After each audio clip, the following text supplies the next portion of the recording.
আসসালামু আলাইকুম। দেখেন ভাই, আমরা সবাই আল্লাহবাস্তিয়া খানা খাইতে আসলাম।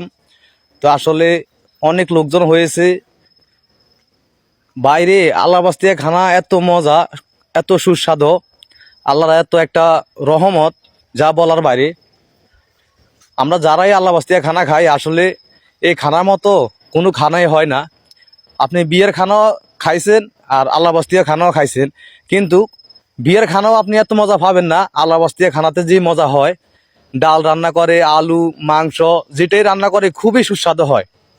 আমি মনে করি যে আল্লাহবাস্তিয়া খানার মতো খানা আর কোনোটাই হতে পারে না। এটার মধ্যে আল্লাহরই একটা রহমত থাকে। আর আমরা যাই খাই, আল্লাহর কাছে শুকরিয়া আদায় করতে হবে।